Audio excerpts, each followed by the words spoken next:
What's up, fight fans, and welcome to Cage Side Seat on MMA Weekly, the best MMA talk with the biggest names in the sport from the best seat in the house on the most trusted source for news and entertainment in MMA for almost 20 years. A big UFC Fight Night this weekend in Fight Island, Abu Dhabi. T-City Brian Ortega and the Korean Zombie finally going to get into the octagon and get it on. This one's been such a long time coming, so much drama around this fight. We're going to break that down as well as the full fight card as we get you ready for the big one, Khabib versus Gaethje, next week at UFC 254, also on Fight Island before they come back to the U.S. and get it going in Vegas again at the Apex. And as we do every week here on Cage Side Seat MMA Weekly, it's time for our gambling segment, our odds, our breakdown. World-renowned expert with the one, the only, Lee Sterling of Paramount Sports. And Lee, man, you have been on fire. 4-2 last week, 17-8-1 since you've joined our team. You've won 21 of 26 fight cards since the UFC came back in May. And Lee, last week you hit it big on your huge selection of 45-unit play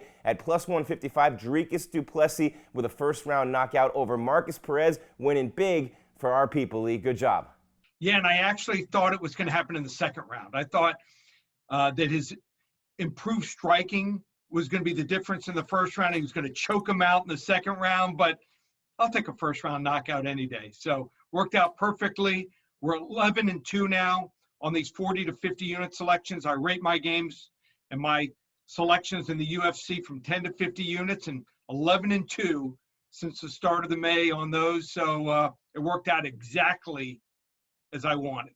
Yeah, man, for sure. And last week, great performances on that card from top to bottom. But the ones that stood out the most to me were the finishes. And let's start with Joaquin Buckley's kick, and one of the greatest finishes I've ever seen in my entire time following the UFC from day one. Impa Kasanganay, a guy who I knew from the Contender Series over the summer. This is his third time fighting this summer, and he's one of those guys, a gamer. Really good fight going on, but Buckley with that incredible head kick while Kasanganay was holding his foot. Just one of the most beautiful things I've ever seen. And then in the main event, Corey Sandhagen trying to top him with the finish of Marlon Moraes. A huge statement by the Sandman as he comes back from a tough loss in June. That submission loss to Aljamain Sterling, announces himself right back in the title picture in his weight class with a huge, huge win at 135 for the Sandman. I thought Corey was in great shape. I thought that he was going to slowly take him apart. I thought it was going to happen third or fourth round, a round early. So my two big fights, Buckley, du Plessis, and also Sandhagen, a round earlier in each round than I thought. But, you know, you got to give Sandhagen credit. I mean, he looks sharp. Just he doesn't have any weaknesses. The question is, does he have enough to beat the champ? All right, Lee, winners on 21 to 26 fight cards, huge on your big plays, including the 45-unit selection last week. Dricus du Plessis over Marcus Perez. You were 4-2, and you are on fire for our people right now. So let's get it going right now with UFC Fight Night in Abu Dhabi. Ortega and the Zombie. We started on the prelims with Jamie Malarkey and Fares Ziam, and this is one of those fights, you know, looking at these two guys. They're at lightweight, and a 12-3 record for Malarkey and 10-3 for Ziam, the Smile Killer. Gotta love that nickname. Both guys, though, 0-1 in the UFC. Lee, need to make a statement with a win. Malarkey is minus 140 in this one. Well, sometimes a fighter loses that first fight, and you get off a fighter. And I just think Malarkey, just maybe nerves, just didn't have it all together. He loses unanimous decision, and I think he's going to put it all together here. I think he's got more weapons than he showed in the first fight, and the nerves cost him. Small favorite, minus 140. Let's go with Jamie Malarkey in the prelims. All right, there it is. That's not a bunch of malarkey. Lee Sterling, Paramount Sports right here, our gambling segment, Cage Side Seat on MMA Weekly. Continuing along, Lee, on the undercard, Jillian Robertson and Poliana Botelho, the women's division at flyweight. Robertson 8-4, 4-2 in the UFC. And for Botelho, a Muay Thai black belt, 8-2 and 3-1. Her only loss was to Cynthia Calvillo. Meanwhile, for Robertson, she beat Courtney Casey last time out in June by submission. A minus 220 favorite is Jillian Robertson here. It does, and that's why I think a lot of people will not look to Robertson here, and I am.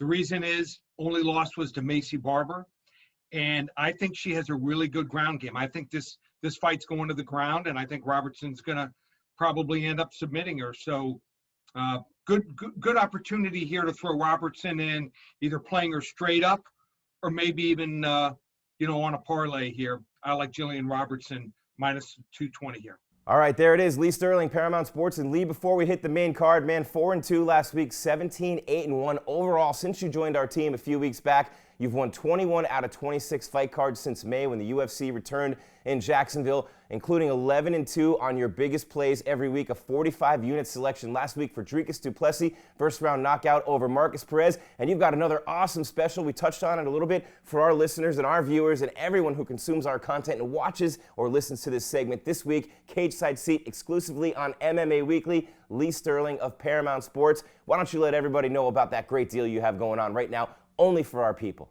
Yeah, it's 5 selections on the card for Saturday night, just $55. You know, if you haven't done it yet, you're watching these fights. What's more fun than watching fights than watching and winning money on them? So just you leave it to us. We do all the homework, 21 out of 26 winning cards, and we're hitting on these big selections. You know, some people can say, oh, I had a winning record, but you can have a winning record and actually lose money if you're laying big wood. So we're very selective.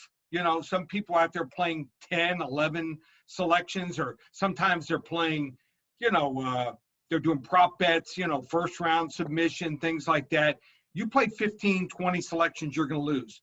We're selective, we win, and winning free money, that's what it's all about. So why not enjoy the fights and win money doing it, and we'll take care of it. Go to ParamountSports.com. 5 selections, $55. Right when you purchase it, it's an instant download. You don't have to call back later.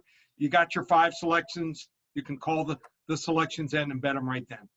There it is, folks. 5 for 55. Lee Sterling, ride that wave. Be a winner with him like all of us. Our cage side seat on MMA Weekly, the best MMA talk with the biggest names in the sport from the best seat in the house. That's Lee Sterling in the catbird seat of ParamountSports.com. MMA Weekly, of course, the most trusted source of news and entertainment in mixed martial arts for almost 20 years. Moving on to the main card, UFC Fight Night. Brian T-City Ortega against the Korean Zombie, and what a fight that's going to be, at least in my mind. And we've gone the circuitous route to get to this one. These two guys have been supposed to fight for a long time. We'll break that down in just a couple of minutes. But Lee, let's hit the main card, and let's start off with Thomas Almeida. Here's a guy who's been one of the top fighters in the weight class for a long time at featherweight at 21-3. Who could forget when he was on that fast track and then he lost to Cody Garbrandt. 12-3, Jonathan Martinez is his opponent. Martinez is the dragon at featherweight, and Almeida is a -125 favorite here. Tough fight. And I'm going to always give you a selection on each fight. It may not be a selection where I'm going to be wagering on it myself, but I think Almeida might be the right side here.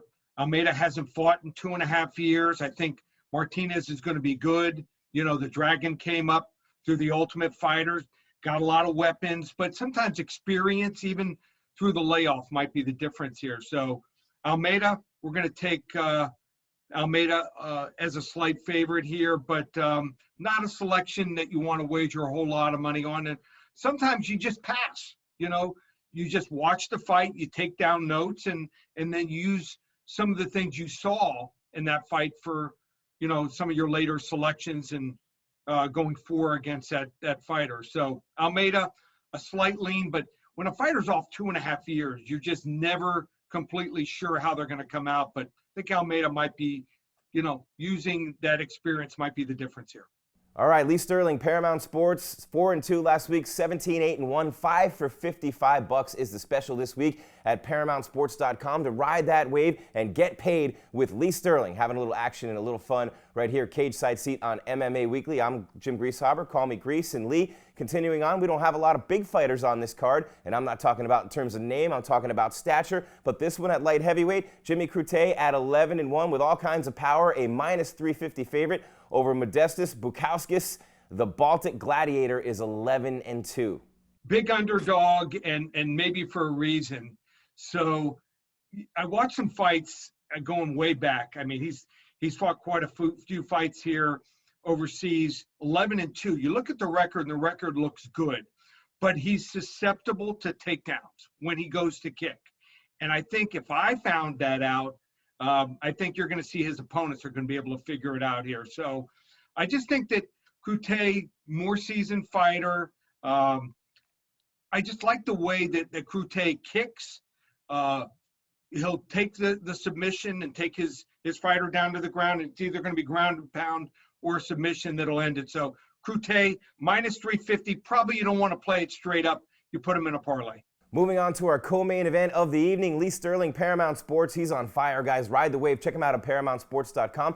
5 picks for $55. 5 picks for $55 only for you, our audience, right here, cage side seat on MMA Weekly. Lee is one of the very best in the world. He's on fire, 4-2 last week, 17-8-1 since he joined our team. He's won 21 of 26 fight cards since May when the UFC came back, and he's hit 11-2 on his big plays, including a 45-unit selection last week. Dricus du Plessis' KO of Marcus Perez at plus 155, paying you big, and you know what I'm talking about if you rode with Lee last week. All right, Lee, on to our main event at women's flyweight. Moving up, the former strawweight champion, Jessica Andrade. We know how tough she is, the great jiu-jitsu, the great boxing. Moving up, though, against a bigger opponent, and a bigger opponent who used to be at bantamweight and is now the #1 ranked flyweight. She came off a loss for a title against Valentina Shevchenko to beat Antonina Shevchenko. So 1-1 against the Shevchenko sisters. Like I said, #1 in the world, very well-rounded, trains with Frankie Edgar and all those guys. The blonde fighter, Caitlin Chookagian, against Jessica Andrade, our co-main event at 125. Chookagian is an underdog here, minus 150 for Andrade. Yeah, so Andrade is moving up in weight, and sometimes that's a big problem. I mean, we've seen it in different sports, and especially in MMA.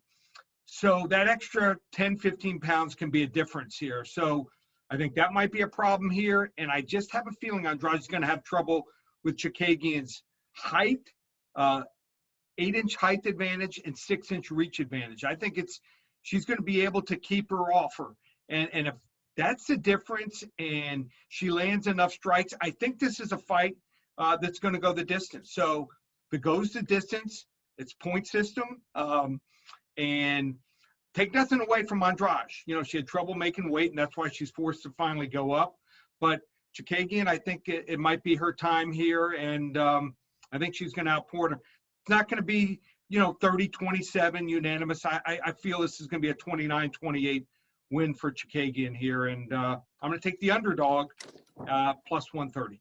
There it is, Lee Sterling, the moment of truth, Paramount Sports on fire. Got to hit these main events, though. Got to hit the ones that everybody knows about, and you've been great on these, including Corey Sandhagen last week, including Colby Covington a couple of weeks ago, including Israel Adesanya. Lee Sterling has been hitting the main events. We're going to call you Lee Main Event Sterling from now on at Paramount Sports, riding that wave. 5 picks for $55 for you. Cage side seat on MMA Weekly, the best MMA talk with the biggest names in the sport from the best seat in the house on the most trusted source for news and entertainment in mixed martial arts for almost 20 years. Lee Sterling, people have been waiting a long time for this fight, man. Brian Ortega, T-City, he's been out. This fight was supposed to happen. He's had a knee injury. He's slapped a friend and interpreter and Korean pop star friend of the Korean zombie, Chan Sung Jung. Meanwhile, for Jung, he's been on fire lately too. T-City hasn't fought since his only loss against Max Holloway, and that was in December of 2018, a long time for Brian Ortega. Before then, he laid waste to everyone in his path. We'll see how he is coming off this loss, albeit a long, long time ago. The Korean zombie fought a lot more recently. He's, of course, a brilliant striker. That one loss to Yair Rodriguez, the phantom elbow late in the fight, not the phantom elbow, but the elbow out of nowhere that he never saw with 1 second left. Otherwise, he would have won that one, too. Pivotal matchup, Lee. Minus 190 favorite is the Korean zombie in the featherweight division. The winner, Dana White says, gets a title shot against Alexander Volkanovski. Minus 190 again for the zombie against T-City, Brian Ortega. Yeah, and that's what makes for such an exciting fight. I love watching both fighters. Probably 2 of my top 15, 20 fighters in the UFC. But sometimes you got to take a stand. And in this fight, although I like Ortega, I think the only way he wins this fight is if the Korean zombie makes a mistake. And, maybe, he, over rotates on a kick, goes too far, or, maybe tries something, tries for an arm bar and doesn't get it, and Ortega is able to roll over and to submit him.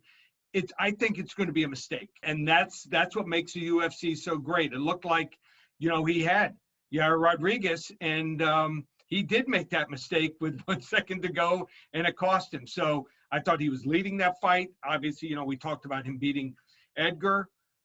He has everything. Is the Korean zombie going to be a champion? I'm not sure, but he's a lot of fun. He can punch. He can kick. He can submit. You never know what to expect. He's always looking for whatever edge he has. And I just think that Ortega's going to have the Korean Zombie make a mistake to get the win. So, this is a fight that could go 20, 30 seconds because both these guys are going to come to fight, or, could go to a decision. But I just think that the Korean Zombie just has a few more tools in the toolbox that we talk about many, many times. And, maybe throws a few more punches, maybe a little more active. That's the difference. But I'm going to lay the 190 here and take the Korean Zombie. He gets the win and moves on. And who knows? He's close to getting that title fight soon. All right, Lee, big one next week. We're going to be right back here for UFC 254, Khabib versus Gaethje, Whitaker versus Cannonier, so many other amazing fights on that card. The biggest fight card of the year from Fight Island, Khabib the Eagle Nurmagomedov, a man who many think is the greatest in the world, #1 on the pound-for-pound list, right there with Jon Jones, undefeated, taking on Justin Gaethje, the highlight from Arizona. I've known him since he was 16. What a fight card that's going to be. Yeah, that's what makes this fight so much fun is like I said, the athleticism. That these fighters aren't tied to one type of fighting, not just throwing punches or once they get on top of a fighter, going for a submission or just the punches. They can win anyway. So I'm looking forward to it. It's going to be a lot of fun, and like I said, it sets up great after watching this fight where there's going to be so much action for next week. Might be the fight in the UFC card of the year. And one could only hope if Khabib gets the win that there's a rematch with Conor McGregor. The world would shut down for that one. Of course, Conor being rumored to fight Poirier right now in January, then going right into Manny Pacquiao because he's looking at boxing. But the rematch against Khabib, if it ever happened, would be incredible, man. I couldn't even imagine what that one would be like. Not going to happen. I don't think he's going to give it to him. So we can dream, but he has nothing to prove there. I think he'd take him down and hold him down again. I didn't even enjoy that fight. I mean, wasn't exciting. And on the other side, oh my God, if Justin Gaethje and Conor McGregor were to get in the octagon and slug it out for the belt, that would be equally incredible. They might just stand right in the middle of the ring and keep slugging until someone falls down and can't get up. So that would be the ultimate. That would be the fight everyone's waiting for. So let's get it on. All right, there you have it, fight fans. Don't miss this show next week. Cage Side Seat on MMA Weekly, the best MMA talk with the biggest names in the sport from the best seat in the house. Jim Grieshaber, Lee Sterling of Paramount Sports. We're going to break down Khabib versus Gaethje like you've never seen before. Lee's going to give you the winners. He's got an incredible record here. Again, 4-2 last week, 5-1 the week before, 17-8-1 since he joined our team, 21 of 26 cards. He's been a winner since May when the UFC came back in Jacksonville, including 11-2 on his biggest plays of the week. The number of times you bet it, the amount of money you win on it for your wager, 11-2, including Dricus du Plessis' KO in the first round last week at +155 over Marcus Perez. This week, great fight card with T-City Brian Ortega and the Korean Zombie. Can't wait for UFC Fight Night. Gonna be unbelievable. Lee, thanks as always, my friend. Love you, and we'll talk to you next week for UFC 254. Thanks, Jim. He's Lee Sterling of Paramount Sports. I'm Jim Grieshaber. Cage Side Seat on MMA Weekly, the best MMA talk with the biggest names in the sport from the best seat in the house. We'll talk to you next week. Until then, keep your game tight and your mind right.